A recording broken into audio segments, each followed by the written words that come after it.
The international break is here. Now, I hate the international break, I'm going to be honest with you, but I think this is a blessing in disguise. It's come at the right opportunity because Manchester United at the moment are way too inconsistent with their performances. In Europe, we're at the bottom of our table. We've only just scraped a win against Brentford 2-1 thanks to an amazing super sub from Erik for Scott McTominay, who won us the game.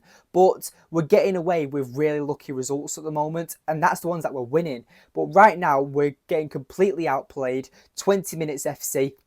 Manchester United just aren't consistent at the moment, and in this video we're going to be talking about what Erik needs to adapt and work on throughout this international period. But before we get into today's video, please make sure you leave a like on the video, subscribe if you're new because we are on the road to 1,000 subscribers, and leave a comment down below on what you think of this type of concept or video. But anyway, let's get right into the video. So let's start off with the goalkeeping position. Now, Andre Onana is a player that Manchester United bought this summer for £45 million to replace Manchester United veteran David De Gea. Now, David De Gea was the Golden Glove winner of the Premier League last season and is currently in history Manchester United's all-time clean sheet record holder.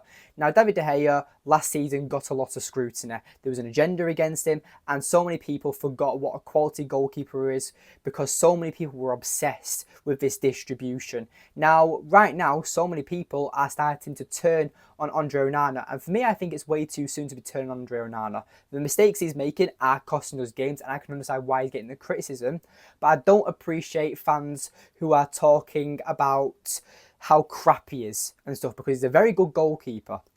He's proved it a lot of times this season, but the mistakes he's making, I think that's not down to his fault fully, because the defence he's got in front of him is kind of why we're failing. Manchester United last season was built on defence. We had a solid backline of Aaron Wan-Bissaka, Rafael Varane, Lisandro Martinez and Luke Shaw.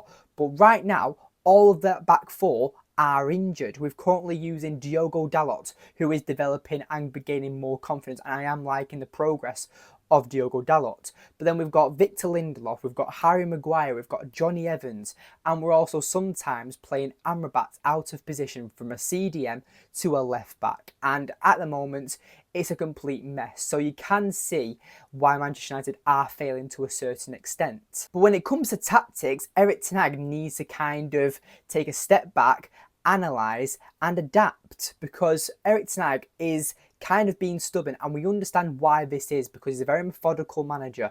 It's his way or no way, and I like it because Pep Guardiola, when he first joined Manchester City, they lost a bunch of games, but his philosophy was what he wanted to install into Manchester City's foundation, and Erik wants to do the same, but I think he hasn't got the players yet to play the style of football he wants to so much. So I think he's kind of got to take a step back, adapt like last season and just form on results, because that's what the fans want. Yes, eventually we want to be playing exciting Erik football, but right now we need to start winning games, and Erik needs to do what he did last season, go game by game and just try and grind out results, because last season there were a lot of games Manchester United should have lost, but we didn't. We got a draw or we won by clinching it throughout the game. But this is what happens in football, and it's made the best team win. And I think Manchester United and Erik need to go back to that from last season. Maybe try and experiment. Maybe try and become a bit more progressive in football. Hold the ball more. Become a much more possession style team, which is what Erik wants from his players. Because in recent times, Manchester United are holding the ball a lot more. We are becoming that possession-based team that Erik requires so much of his players and demands, and the instructions he's setting for his players. But at the end of the day, we've got no idea or final third threat. We've got Marcus Rashford, who was our top goal scorer last season, scoring 30 goals in all competitions. He's flat at the moment and we don't know what's wrong with him. I believe it's due to his overthinking, and I think that he just hasn't got the confidence at the moment. Some people have their other opinions, but that's mine on Marcus Rashford.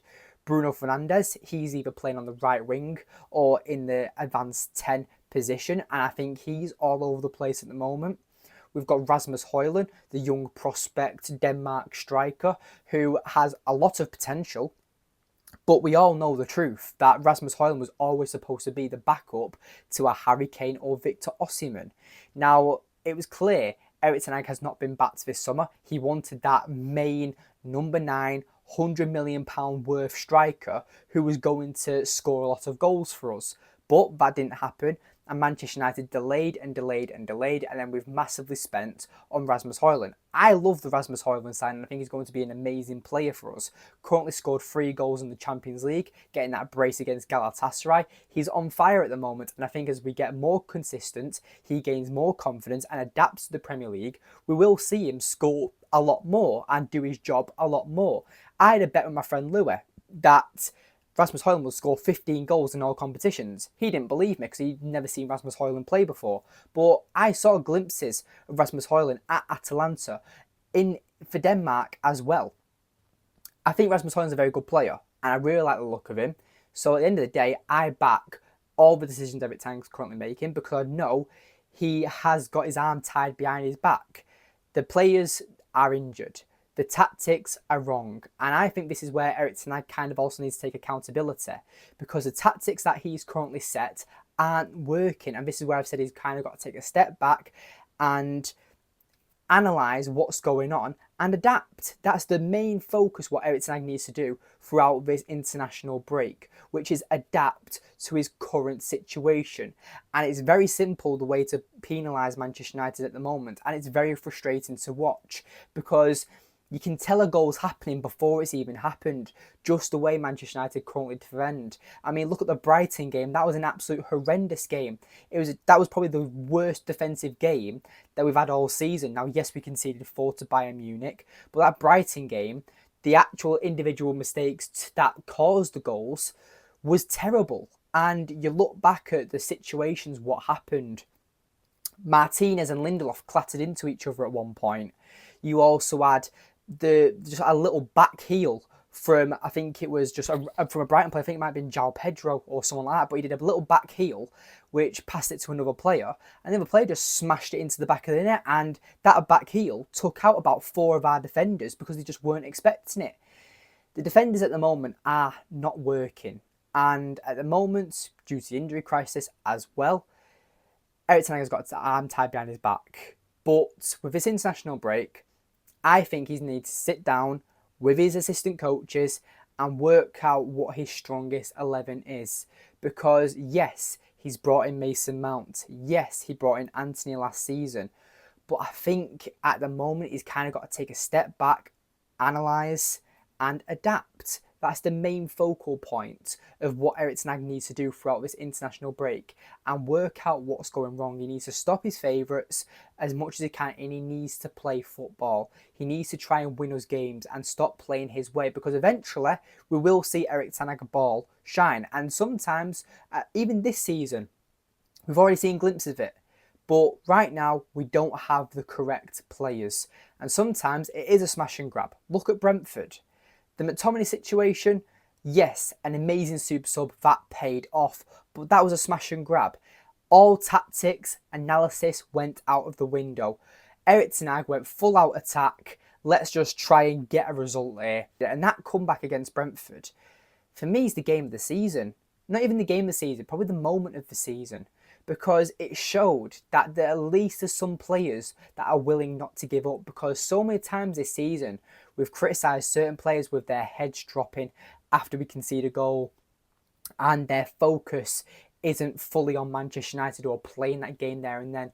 They've got their heads in the clouds, or they're looking on the bench to see if they're getting substituted off. They shouldn't be thinking like that until they see that fourth official holding up that scoreboard with the player changing number. They should not be concerned about leaving that field. Their focus should be 100% on that match. But at the end of the day, I feel like Erik ten Hag needs to work on what's going wrong with Manchester United at the moment. I don't think the players are trying hard enough at the moment. And I think as a manager with Erik ten Hag, he needs to be showing these players what it means to be a Manchester United player. Incorporate the youth for all I care. But I think Erik ten Hag just needs to take a step back and realise what his strongest 11 is for now, because right now he's got limitations. But this was a different type of video I wanted to do. So let me know what you thought on it. Like, kind of analysing and take a step back and just try to figure out what's going wrong with Manchester United at the moment. But anyway, if you like this video, like I said at the start of the video, please leave a like on the video, subscribe if you're new. Let me know in the comments down below on what you think of what's going wrong with Manchester United and what does Erik need to do to make us better. But anyway, thank you for watching and see you later.